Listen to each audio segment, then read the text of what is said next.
Model Humaira Asghar की मौत का मामला अभी तक हल नहीं हो सका और बहुत सी मुख्तलिफ आरा सामने आ रही हैं। इस खबर की तफसील कुछ इस तरह से है कि हुमैरा असगर कत्ल से मुतल्लिक अहम इंकशाफात सामने आए हैं। पोस्टमार्टम रिपोर्ट के इंकशाफात के मुताबिक हुमैरा असगर के जिस्म की कोई हड्डी टूटी हुई नहीं थी। निचले जिस्म का गोश्त मुकम्मल तौर पर गल चुका था। मौत को 8 से 10 माह का अरसा भी गुजर चुका है। लाश डीकम्पोज के बिल्कुल आखिरी स्टेज पर थी और लाश में कीड़े भी पड़ चुके थे। किसी तशद्दुद या ज़बरदस्ती की अलामत जाहिर नहीं हुई। आखिर ये कैसे मुमकिन है कि इतना अरसा लाश पड़ी रहे और हमसायों में किसी को इस बात का इल्म तक ना हो। हुमैरा असगर केस में कितने राज सामने आना अभी बाकी है जिससे ये मुअम्मा हल हो जाए कि ये कत्ल था या खुदकुशी। मज़हर बरलास साहब, आप मुझे बताएं, आपको क्या नज़र आ रहा है कि एक अदाकारा जो 8 से 10 माह बताए जा रहे हैं कि उसकी डेथ हो गई है और फिर जो भी डिटेल्स सामने आ रही हैं, हमें उससे अभी तक ये तायन क्यों नहीं कर सक रहे कि आखिर हुआ क्या था? मुनीज़े, पहली बात तो यह है कि हमारे यहाँ कोई भी वाक़या होता है हम उसकी रूट काजेज़ की तरफ नहीं जाते। हम सिर्फ एक वाक़या पढ़ते हैं, ख़बरें, और बस उसके बाद चुप करके बैठ जाते हैं। इसका रूट कॉज क्या है? क्या किसी ने अंदाज़ा किया? ये हमसायों वाली बात आपकी दुरुस्त है। क्या किसी ने अंदाज़ा लगाया कि उस अपार्टमेंट का बिल बिजली का कौन देता रहा, गैस का बिल कौन देता रहा? आखिर 10 माह अगर हुए तो किसी न किसी ने बिजली के बिल अदा किए होंगे, उसको पकड़ा जाए। नहीं, बिजली फिर आप देखिए कि हमारे यहाँ थी बरलासा, बिजली बंद हो गई हुई थी सितंबर या अक्टूबर 2024। सुन लीजिए, सुन लीजिए, पिछले देखिए कि हमारे 20-25 सालों से माशरे में यकदम एक तब्दीली आई है। जिसमें हमारी अखलाकी कदरें कहीं खोकर रह गई हैं। बच्चे जो हैं माँ बाप से नाराज़ हैं, माँ बाप बच्चों से नाराज़ हैं, और बदकिस्मती से हमारे यहाँ सोशल जो हमारी अखलाकी इक़दार हैं उसकी कोई क्लास ही नहीं पढ़ाई जाती कहीं पर भी। आप देखिए जापान में बच्चों की जो इब्तदाई तालीम है वहाँ ही उन्हें अखलाकी तरबियत की क्लासें पढ़ाई जाती हैं, मगर हमारे यहाँ किसी भी सतह पर अखलाकी तरबियत की कोई क्लास नहीं पढ़ाई जाती। आजकल मैं समझता हूँ ये जो बेरा रवी का शिकार बच्चे हो गए, इसमें सबसे बड़ा किरदार अगर सोशल मीडिया का है भी तो आप देखिए कि माँ बाप का किरदार कहाँ गया, उस्ताद का किरदार कहाँ गया। उस्ताद भी दौलत के पीछे भाग रहा है, माँ बाप भी दौलत के पीछे भाग रहे हैं। बुनियादी तौर पर इस मुल्क की लीडरशिप जो है, चूंकि वो करप्ट है, वो दौलत के पीछे भागती है, पूरे मुआशरे को दौलत की देवी की पूजा पे लगा दिया गया है। इस पे तो सियासत नहीं, ये बेसिक वजह है। ठीक है, आपकी नजर में होगी। ये जुराइम जो है, आपकी राय ले लेते हैं। सलमान, नहीं, मुनीज़े पैसे की दौड़ जुराइम करवाती है, पैसे की दौड़ जुराइम करवाती है या नहीं, ये साबित नहीं हुआ। सलमान आबिद साहब, मुझे बताएंगे कत्ल था या खुदकुशी थी? देखिए, अभी तक तो ये साबित ही नहीं हो सका कि वो कत्ल था, खुदकुशी थी, तभी मौत थी। माशाल्लाह पाकिस्तान की सोशल मीडिया को तो दाद देनी पड़ेगी। ऐसे ऐसे शानदार कारनामे उन्होंने किए हैं और ऐसा कुछ लिख डाला है उस लड़की के बारे में। वो ठीक है, गलत है, दुरुस्त है, उसके माँ बाप से नाराज़गी थी, माँ बाप उसके शोबिज़ में जाने के लिए राज़ी नहीं थे, ये सारी बातें अपनी जगह ठीक होंगी। लेकिन कोई हमारी अखलाकी कदर जो है, क्या हम हर वाक़े को एक तमाशा बनाकर दिखाना चाहते हैं? क्या हम हर वाक़े को इस अंदाज से पेश करना चाहते हैं कि उनका बाप जालिम है, उनकी माँ जालिम है, उनके भाई जालिम है, या लड़की जो है वो जालिम है? यानी और हर एक उसमें से स्टोरी निकाल रहा है। कोई उसके ताल्लुकात जोड़ रहा है, कोई कहता है वो नशे में थी, कोई कहता है वो नशा इस्तेमाल करती थी, कोई कहता था वो उसके ताल्लुकात थे, कोई कहता है वो ज्यादती भी हुई थी। किसी ने कहा कि वो पैसे बहुत कमाने भी जा रही थी। तो भाई बात यह है कि क्या किसी का कोई इंडिविजुअल राइट है ज़िंदगी गुजारने का? क्या हम किसी की प्राइवेसी को मेंटेन करने के लिए तैयार हैं?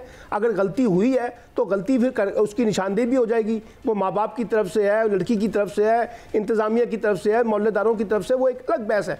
लेकिन सवाल ये है कि हम जो है सोशल मीडिया को या मीडिया की बुनियाद पर हर वाक़े को एक तमाशा बनाकर क्यों दिखाते हैं? मेरा सवाल सिर्फ ये है कि हम इस वाक़े को, जब आप किसी को ग्लैमराइज करते हैं वाक़यात को, तो फिर उसके नतीजे में मज़ीद इस किस्म के जराइम पैदा होते हैं। सायरा जी, आप खुद एक माँ हैं, आप मुझे ये बताएं कि हुमैरा असगर की माँ का स्टेटमेंट भी शेयर किया गया है जिनका ये कहना था कि मैं देख नहीं सकती, मैं नहीं देखूंगी।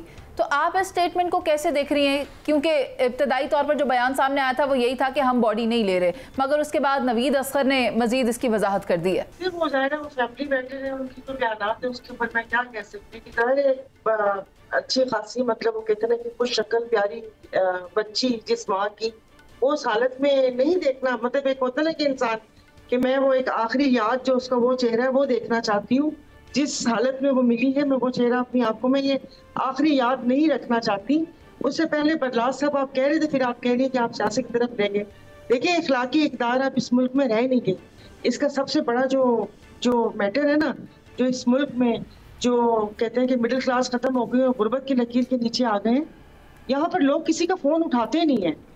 मैं आपको सच में बता रही हूँ कि कई फोन ऐसे होते हैं कि जिस तरह मैं अक्सर लोगों से पूछती हूँ, जिसका आपको पता होता है कि हालात उनके ऐसे हैं, अगर इसका फोन उठा लिया तो ये सिर्फ पैसे ही मांगेगा, तो लोग फोन नहीं उठाते।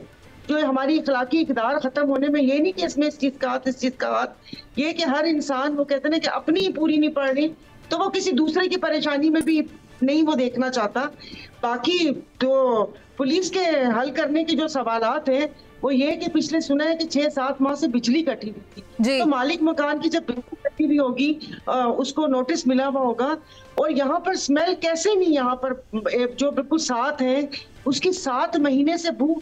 यहाँ मैं जमजमा में रहती हूँ, 5 माह पहले यहाँ पर भी एक खातून की डेथ हो गई थी, 5 दिन बाद वो शायद लाश मिली थी। हमें बाद में पता चला कि एक ऐसी बू फैली हुई थी कि मैं उसका तस्वुर करती हूँ तो मेरे रोंगटे खड़े हो जाते हैं।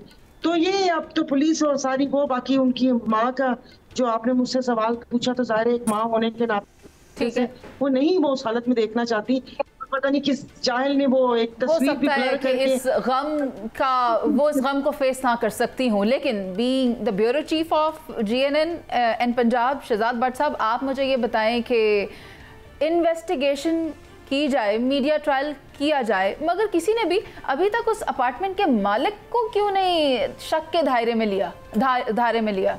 बिल्कुल ठीक सवाल है आपका, इन्वेस्टिगेटिव सवाल है। लेकिन इससे कबल मैं ये बता दूं कि ये बच्ची जो है वो लाहौर से तल्लक रखती थी और अच्छे पढ़े लिखे ख़ानदान से तल्लक रखती थी। अपनी ज़िंदगी गुजारने के लिए ये कराची शिफ्ट हुई है अपने पाँव पर खड़ा होने के लिए। और सबसे बड़ा यही कसूर है इस लड़की का कि ये लड़की है, जब पाकिस्तान में हमारे मुआशरे में लड़का ऐसे काम करता है ना तो उसको हम खुली छूट दे देते हैं। वो खैर है, मैं ऐसे अफराद को भी जानता हूँ जिनकी पंजाब हुकूमत ने टॉप 10 इश्तिहारियों की लिस्ट जारी की, जब वो बाद अज़ा पुलिस मुकाबले में जांबाकू हुए तो उनके माँ बाप ने उनकी लाशें वसूल की और शान और शौकत से उनको किया। हमारे बेटे, यहाँ ये लड़की है, ये मुआशरे के मुंह पर एक थप्पड़ है कि वो अच्छी थी या बुरी थी, मैं नन ऑफ माई बिजनेस। उसके मरने के बाद उसके तमाम गुनाह माफ हो चुके हैं और उसकी लाश लेने को लोग नहीं आ रहे, ये बाइसे अफसोस है।